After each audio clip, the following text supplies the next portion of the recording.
They were just simply playing a very simple chess, not making things too complicated, and I really like this square for the knight. I really like this square for the knight.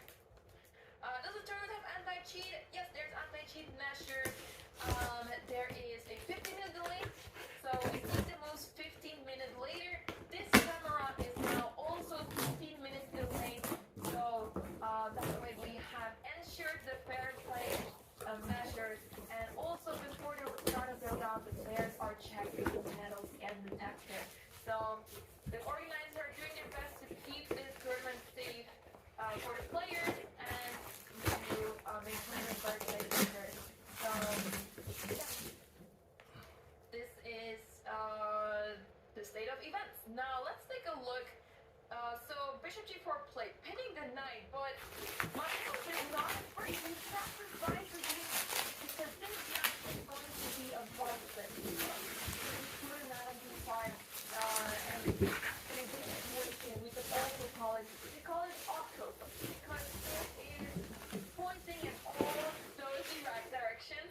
And so you can see this violin came with the bridge and a side wrapping.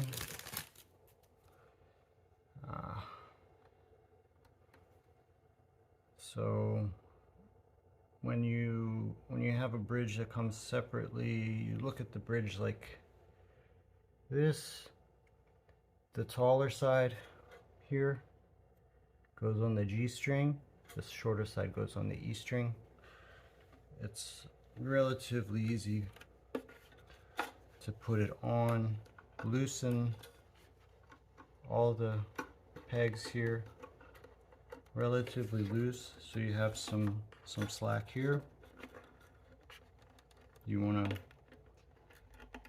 position the strings as such until you have it basically in between. Let's see if I can show you here. Where the notches are, this notch and that notch there. Some instruments are slightly different based on measurement, and you want to make sure that the strings are evenly spaced on the fingerboard. See? Try to get those evenly spaced. And then try to get the bridge flat this way, and also so that the bridge is straight this way, so that it's 90 degrees on the back end of the violin. It's kind of hard to do this while filming, but you can see trying to get about 90 degrees there on the back end.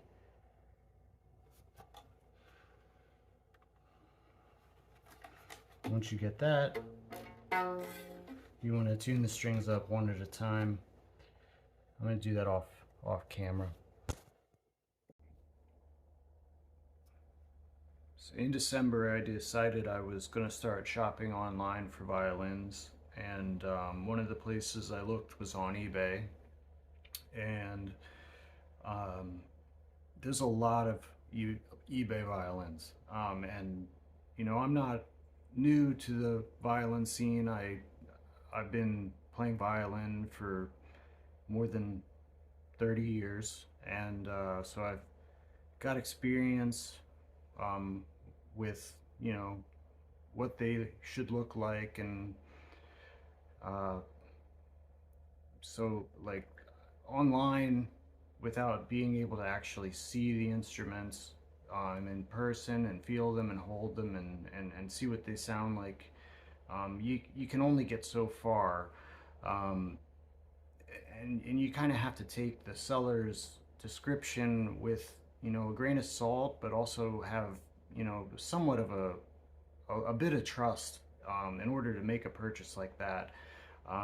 So I was looking at auctions where the photos of the instrument looked really good, and I was bidding on an instrument that was supposedly from Italy, supposedly from the 1920s, made by a maker, Caesar Candy. Um, I forget my train of thought, but Caesar Candy, he was an Italian maker. He was one of the finest makers of his time. His instruments nowadays tend to go in the range for, well, uh, in good condition, a $50,000 instrument would be pretty typical for his work. So finding something with, you know, in good shape with his label on eBay seems unheard of. So, I mean, I took a chance on it and I bid on it and I ended up winning. And the results, in, all right, this is what happened.